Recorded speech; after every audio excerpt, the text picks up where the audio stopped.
Come on, dear friends. I welcome all the students from 9th Standard Division D and E. So, the day before yesterday, we were learning this lesson. Think before you speak, and we had taken a loud reading of these text. Now, today, we are going to learn this lesson in detail. Now we will try to explain this lesson into a Marathi language as well as into English language. So students, I hope you all will concentrate on each word of each line. सगळ्यांनी प्रत्येक ओळीच्या प्रत्येक शब्दावर सगळ्यांनी लक्ष द्यायचं आहे. And the page number of our lesson is 21. Okay, so let us start this lesson. Man was meant to listen more and talk less. माणूस म्हणजे असं गृहीत धरलं गेलेलं होतं किंवा खऱ्या अर्थाने असं आहे की माणसाने कमी बोललं पाहिजे आणि जास्त ऐकलं पाहिजे. That is why as the great British statesman Benjamin Disraeli said, nature has endowed man with 2 years and 1 month. म्हणून एक ब्रिटिश विचारवंत आहेत बेंजामिन डिझरायली यांनी असं मत व्यक्त केलेलं होतं की त्यांनी असं म्हटलं होतं की निसर्गाने मानवाला 2 कान दिलेले आहेत आणि 1 तोंड दिलेलं आहे. बरोबर. If man was mean to talk more and listen less he would have 2 mouths and only 1 ear.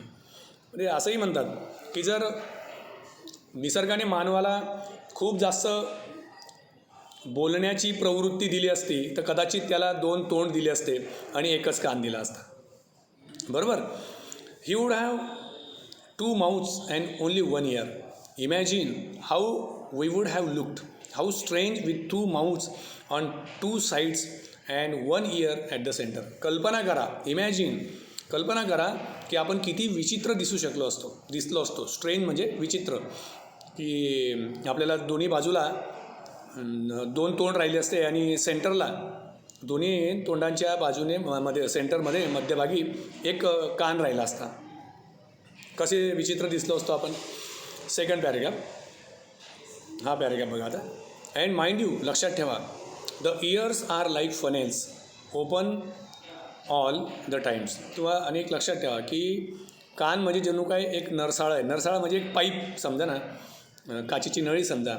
ते कायम सदा सर्वदा उघडी असते, खुली असते. There is no door with which you can close them. कानाला कोणताही दरवाजा नसतो की तुम्ही कान बंद करू शकतात. Whereas if you have to speak even 1 single word, that word must pass through 2 walls, 2 fences. आणि त्या विरुद्ध बाजून जर विचार केला की जेव्हा आपण तोंडाने शब्द उच्चारतो त्यावेळी त्या शब्दाला 2 ठिकाणी पास व्हावं लागतं. आलं लक्षात. त्याला 2 ठिकाणी पास व्हावं लागतं, जणू काही 2 कुंपणच आहेत. There is firstly the fence of these 2 rows of teeth. पहिलं कुंपण कोणतं आहे की जेव्हा शब्द आपल्या कंठातून बाहेर येतो, शब्द आपल्या कंठातून ज्यावेळेस बाहेर येतो तो तोंडात येतो. तोंडातनं तो बाहेर निघताना आधी दोन्ही दातांच्या टीथ रिजेस आहेत. टीथ रिज म्हणजे दात, ही आपली दातांची फणी आपण म्हणतो त्याला इंग्लिशमध्ये टीथ रिज असं म्हणतात. शब्द बाहेर निघताना तो आधी दोन्ही दातांच्या काय म्हणतो आपण त्याला, रीज जी असते, टीथ रीज, याच्यातून तो बाहेर येतो. There is second is the fence of 2 lips. आणि दुसरं कुंपण, दुसरा अडथळा काय आहे शब्द बाहेर येताना, ऑब्स्टॅकल दुसरा काय आहे, कुंपण काय आहे, तर दोन्ही ओठ, एक अपर लिप आणि एक लोअर लिप. 2 म्हणजे शब्द जे आधी कंठातून बाहेर येतो, बाहेर येण्यासाठी त्याला तो तोंडात येतो. तोंडातून तो दोन्ही दातांच्या ज्या आपल्या टीथ रीज आहेत, दातांची फणी आपण म्हणतो त्याला, त्या दोन्ही दातांच्या रिजेसमधनं, टीथ रिजेसमधनं तो शब्द बाहेर येतो. आणि बाहेर आल्यानंतर तो पुन्हा एका ठिकाणी त्याला अडथळा येतो. तो म्हणजे दोन्ही ओठ, वरचा ओठ आणि खालचा ओठ, upper lip and lower lip, यांच्यामधून त्याला अजून बाहेर निघायचं असतं.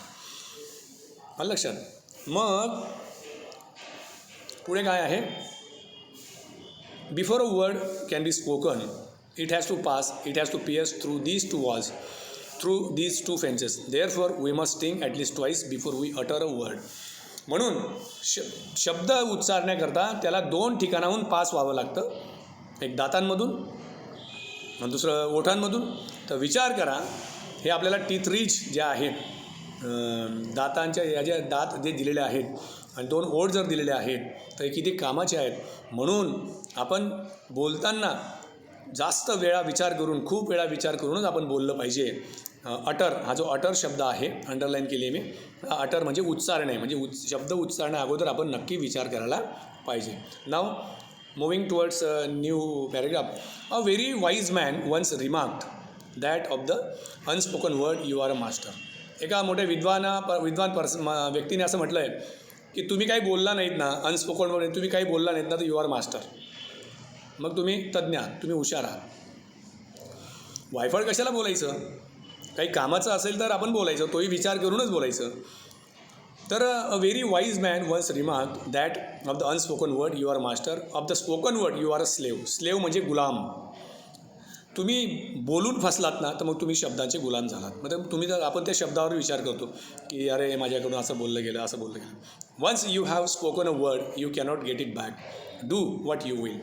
एकदा का तुमच्या मुखातून, तोंडातून शब्द जर बाहेर पडला, तो शब्द तुम्ही कधीही परत घेऊ शकत नाही. म्हणून विचार करा. देअरफॉर, बघा मी अंडरलाईन करतो आहे, therefore you must be very careful about the word that you speak. once the word has left your lips you will not be able to get it back. म्हणून शब्द बोलताना किंवा बोलताना, तोंडातून शब्द काढताना तुम्ही you must be very careful, काळजीपूर्वक असलं पाहिजे. आणि मात्र जर त्या तुमच्या तोंडातून तो शब्द जर बाहेर पडला, once that word has left your lips then you will not be able to get it back. तो शब्द तुम्ही परत मुखात घेऊ शकत नाही, तो शब्द परत आणू शकत नाही. आलं लक्षात? आता पुढचा पॅरेग्राफ आहे. What are unspoken words. Unspoken words म्हणजे काय? अनस्पोकन वर्ड्स म्हणजे they are things you want to say but remain unsaid as thoughts in your mind. Once you have put the thoughts into words, once the words have left your lips, you cannot change them or control them. Unspoken words म्हणजे काय? जे तुम्हाला बोलायचं आहे, जे तुम्हाला सांगायचं आहे, त्याच्यावर आधी विचार करा. त्याच्यावर विचार करा आणि विचार करून ते विचार तुमच्या मनात जे तयार होतील त्याच्यावर ती प्रोसेस होते बोलण्याची, आणि त्याच्यावर अजून वेळ विचार करून तरच तो तुम्हाला असं वाटलं की yes it is right to say, तर तो शब्द तुमच्या मुखातून, तुमच्या तोंडातून त्याला बाहेर निघू द्या. मात्र once you put the thoughts into words, तुमचे विचार जेव्हा शब्दांमध्ये परावर्तित होतात त्यावेळेस ते तुमचे ओठातून बाहेर पडतात. पण एकदा का ते शब्द, ते वचन, ते विचार एकदा का बाहेर पडलेत मुखातून, तर मात्र तुम्ही त्याला परत घेऊ शकत नाही, त्याच्यावर तुम्ही कंट्रोल, नियंत्रण मिळवू शकत नाही. Come on, moving towards next paragraph. A young man went to his spiritual teacher and said. एकदा एक तरुण माणूस त्याच्या स्पिरिच्युअल टीचर म्हणजे काय? आध्यात्मिक गुरु. जसे आपले आध्यात्मिक गुरु असतात ना, तर एक तरुण व्यक्ती त्याच्या आध्यात्मिक शिक्षकाकडे, गुरूंकडे गेला आणि म्हणाला, काय म्हणाला? महाराज, आता इथे महाराज शब्द नाही आहे, पण स्पिरिच्युअल टीचर आपण महाराज म्हणतो, गुरुच म्हणतो. I have spoken very harsh and unkind words to my friend and he is deeply hurt. तो तरुण काय म्हणतो गुरुजींना? गुरुजी, मी माझ्या मित्राला हार्श म्हणजे थोडेसे सहन न होणारे, असह्य असे शब्द बोललो आणि त्याच्याशी उद्धटपणे वागलो मी, आणि त्याच्यामुळे काय झालं, माझा मित्र डीपली हर्ट झाला. हर्ट म्हणजे दुःखी झाला आहे, खूप दुःखी झाला आहे. डीपली म्हणजे खूप दुःखी झाला आहे. तर I am afraid I have lost my friendship with him. How can I make amends. Maharaj, मला असं वाटतं की माझ्या बोलण्यामुळे माझा मित्र खूप दुःखी झाला आहे. कदाचित आमची मैत्रीसुद्धा तुटू शकते, आणि मला असं वाटतं की माझा मित्र, चांगला मित्र मी गमावला आहे. सांगा बरं, मी याच्यावर मी आता कसं चांगला अंमल कसा करू, याच्यावर मला उपाय सांगा. पुढे काय म्हणतात? The wise teacher gave him a fresh sheet of blank paper and a pen. मग ते गुरु त्याला एक कोरा कागद देतात आणि पेन देतात. He said to young man, write down on this paper all the harsh things you said to him. आता एक काम कर म्हणे. गुरूंनी त्या तरुण मुलाला एक कोरा पेपर दिला आणि एक पेन दिला. गुरुजी म्हणतात की तू तुझ्या मित्राला जेही काही वाईट बोलला आहे कठोर शब्द बोलला आहेस, तू ते सगळे कागदावर लिहून काढ. The young man did as he was told and showed the paper two the teacher. त्या तरुण मुलाने तेच केलं. सर्व काही कठोर शब्द जे त्याच्या मुलाला तो त्याच्या मित्राला बोलला होता ते सगळं कोऱ्या कागदावर लिहून काढतो आणि आपल्या गुरूंना परत तो कागद देतो. पुढच्या पानावर आपण जाऊ.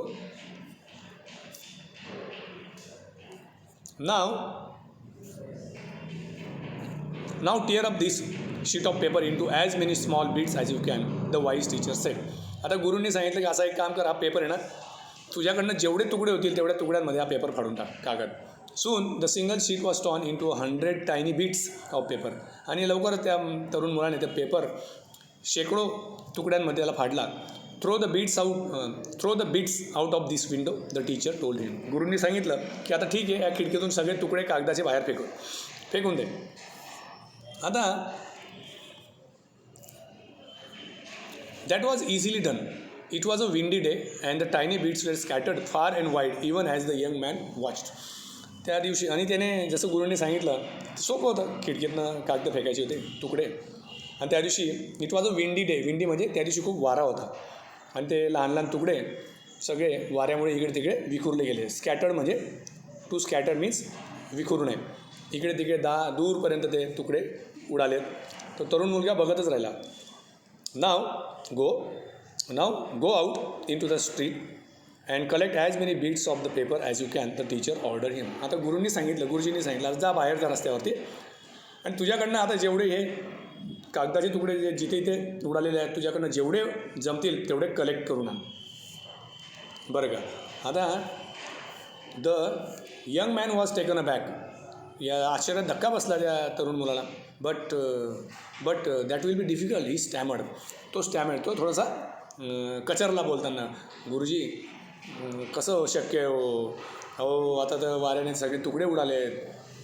It will be difficult Indeed but do give it a try the teacher suggest. गुरुजींनी सांगितलं हो डिफिकल्ट आहे, ते एवढे सगळे तुकडे आता कुठे उडाले असतील, पण कठीण आहे ना. Doesn't matter. Go into the street and collect as many tiny bits of paper as you can. जेवढे पेपर तुला गोळा करता येते, तुकडे गोळा करता येते कर. गुरुजीने त्याला सुचवलं. आता the young man went out. तरुण मुलगा बाहेर गेला. He return half an hour later exhausted. अर्ध्या तासानंतर थकलेला तो तरुण आला. He had not been able to get hold of a single torn bit from the paper he had torn up just a while earlier. त्याने कागदात जेवढे तुकडे गेले होते तेवढे तुकडे काही गोळा करू शकला नाही. This is what happens with the spoken words the teacher said to him. म्हणून स्पोकन वर्ड्स गुरुजी म्हणतात की तुला कागदाचे तुकडे जास्त सापडले नाहीत, असं जास्त स्पोकन वर्ड. म्हणजे आपण जो शब्द बोलतो, समोरचा व्यक्ती जर दुःखी झाला, नाराज झाला आपल्या शब्दांपासून, तसंच हे असतं. जसं तू कागदाचे तुकडे परत नाही आणू शकला, तसं बोललेले शब्द तू परत आणू शकत नाही.